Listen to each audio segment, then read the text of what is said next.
Welcome to law ad hoc tutorials. तो last class में हमने मीनिंग एंड डेफिनेशन देखा था और इस क्लास में हम लोग नेचर एंड एसेंशियल एलिमेंट्स देखेंगे टॉर्ट का। तो सबसे पहले नेचर जो है कि टॉर्ट जो है वो एक सिविल रॉन्ग है।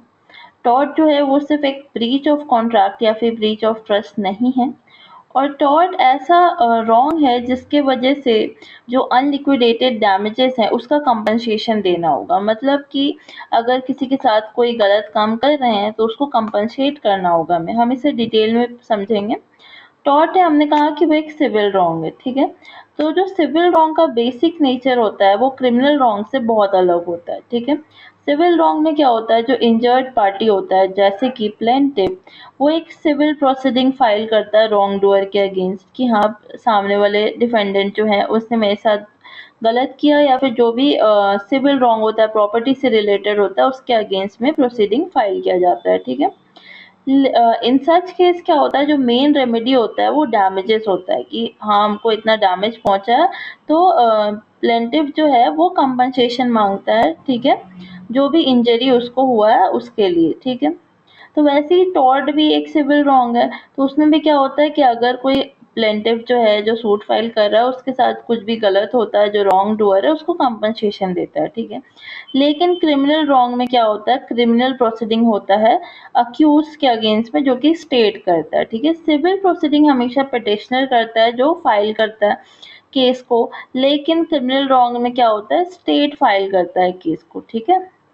अब हम लोग नेक्स्ट में आते हैं कि टॉर्ट जो है वो सिर्फ और सिर्फ एक ब्रीच ऑफ कॉन्ट्रैक्ट या फिर ब्रीच ऑफ ट्रस्ट नहीं है, ठीक है। The only wrong is a mayor breach of contract और अ ब्रीच ऑफ ट्रस्ट, ठीक है।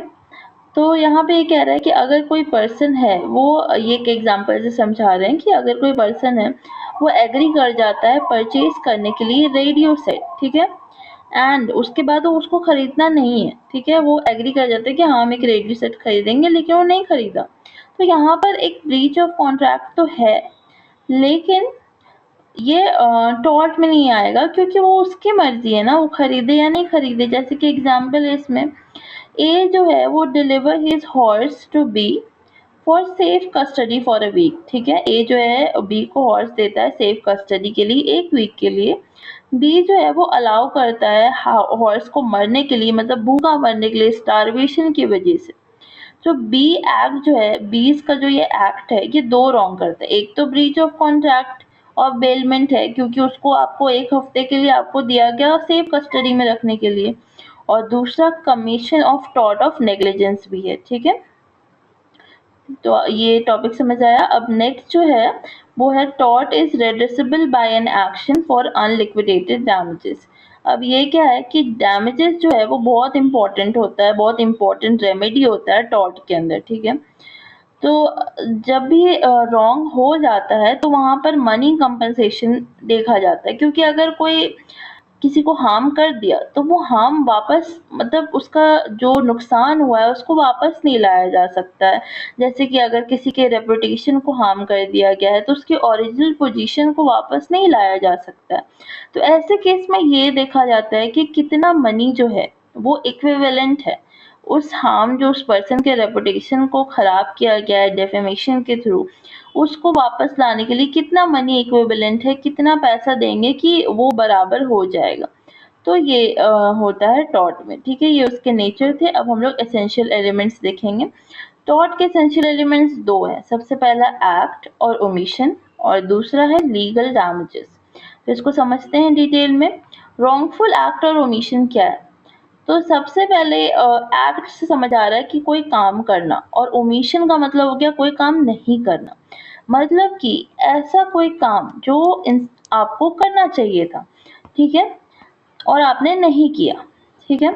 और ऐसा कोई काम जो आपको नहीं करना चाहिए था और वो आपने कर दिया, ठीक है। तो ये एक्ट और ओमिशन जो है वो टॉर्ट में आता है। जैसे कि ये थोड़ा सा कॉम्प्लिकेटेड हो गया, लेकिन इसको एग्जांपल से हम लोग अंडरस्टैंड करेंगे, ठीक है।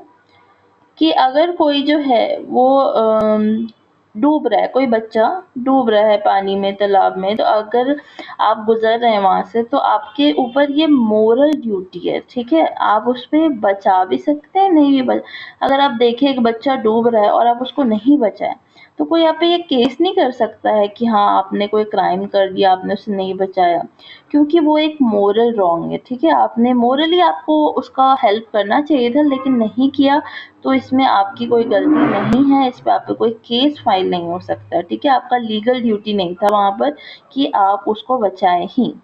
तो आई होप ये क्लियर हुआ एक्ट और ओमिशन। अब है लीगल डैमेजेस, ठीक है, लीगल डैमेजेस जो है सेकंड इम्पोर्टेंट इंग्रेडिएंट है टॉर्ट का, ठीक है, in order to prove an action for tort, जब भी एक एक्शन की टॉर्ट हो रहा है उसको प्रूव करने के लिए प्लेंटिफ को जो है वो प्रूव करना पड़ता है वो रॉन्गफुल एक्ट या फिर ओमिशन को, जो कि जो भी लीगल ड्यूटी का ब्रीच हो रहा है या फिर वॉयलेशन हो रहा है लीगल राइट में, ठीक है, टॉर्ट तभी होता है जब लीगल राइट का वॉयलेशन होता है, अगर कोई इंसान आपके लीगल राइट्स का वॉयलेशन कर रहा है, आप उससे इंजर्ड हो रहे हैं तो टॉर्ट होगा। तो वैसे ही लीगल डैमेजेस वही है, जब आपको डैमेजेस हो रहा है तो आपका टॉर्ट हो गया, इसलिए इसेंशियल एलिमेंट्स में इसके आते हैं, ठीक है। इसमें लीगल मैक्सिम्स है, इंजूरिया साइन डैमनम, इंजूरिया जो है वो रिफर करता है ना infringement of a legal right को, और डैमनम जो है वो सब्सटैंशियल हार्म, लॉस और डैमेजेस को बोला जाता है, ठीक है। अब ये जो मैक्सिम है इसको हम लोग देखेंगे कि आखिर ये क्या कहना चाह रहा है। इंजूरिया साइन डैमनो, जो मैक्सिम है वो रेफर करता है इन्फ्रिंजमेंट और violation of a legal private right of a person if even if there is no actual loss or damage, अगर किसी का कोई लॉस और डैमेज नहीं भी हो रहा है लेकिन उसका वॉयलेशन हो रहा है उसके राइट का, तो भी वो क्या है tort में आ जाएगा, ठीक है। In such case, person whose right is infringed has a good cause of action. It is not necessary for him to prove any special damages. ठीक है, the infringement of private right is actionable per se. अगर किसी को कोई loss नहीं हो रहा है लेकिन फिर भी उसके राइट को वायलेट किया जा रहा है तो वहां पर एक्शन लिया जा सकता है, ठीक है, जैसे कि इसमें एक केस है Ashby versus White. The plaintiff was a qualified voter at a parliamentary election. Plaintiff क्या है, एक qualified voter है parliamentary election में, और defendant जो है एक रिटर्निंग ऑफिसर है, wrongfully refused to take plaintiff votes. अब उसने क्या किया, plaintiff के वोट को नहीं लिया, नो लॉस was suffered, अब plaintiff के वोट को लिया नहीं तो उसमें plaintiff को तो कोई लॉस नहीं हुआ है ना, लेकिन उसके लीगल राइट का वॉयलेशन तो हुआ है, ठीक है। तो इस केस में यही बोला गया कि ठीक है आपका वो कोई लॉस नहीं हुआ, और क्या हुआ, जिसके लिए उसने वोट किया था ना, जिस पार्टी के लिए प्लेंटिफ ने, वो जीत भी गया था, तो इसमें बोला गया कि हाँ तो आपको कोई डैमेज हो नहीं रहा है, आपने जिस पार्टी के लिए वोट किया वो जीत भी गया, लेकिन फिर भी उसका पर्सनल राइट तो इन्फ्रिंज हुआ ना, उसका वोट तो नहीं लिया गया, तो ये रॉन्ग है, ठीक है, ये टॉर्ट है, ठीक है।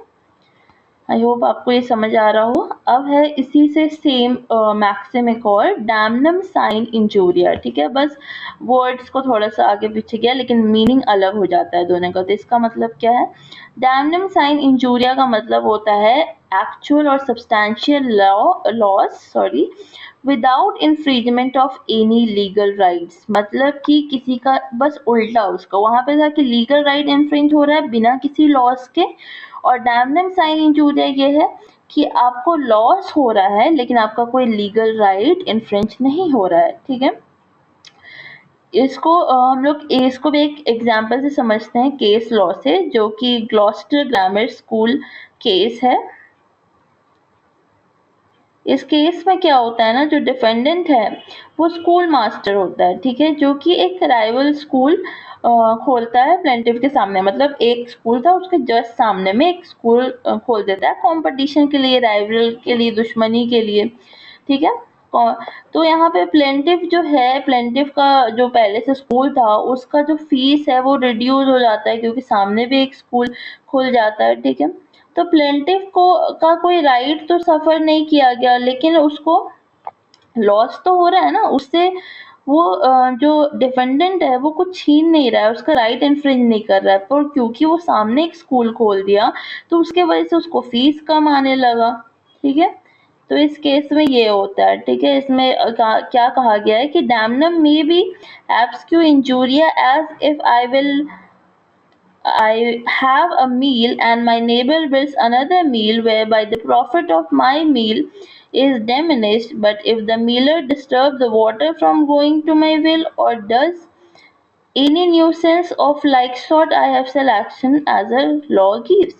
तो यहाँ पर ये क्या गया कि जो प्लेंटिव है ना, ये उसको एग्जाम्पल के थ्रू जो जस्टिस थे उन्होंने बताया, लेकिन इस केस में सिंपली ये होता है कि सामने वाले डिफेंडेंट ने खोल दिया एक स्कूल जिसकी वजह से प्लेंटिव को लॉस होने लगा उसकी फीस में, लेकिन यहाँ पर प्लेंटिव केस फाइल नहीं कर सकता क्योंकि उसको लॉस तो हो रहा है, लेकिन यहाँ पर कोई लीगल राइट इन्फ्रिंज नहीं हो रहा है, इसकी वजह से वो केस फाइल नहीं कर सकता है सिंपली।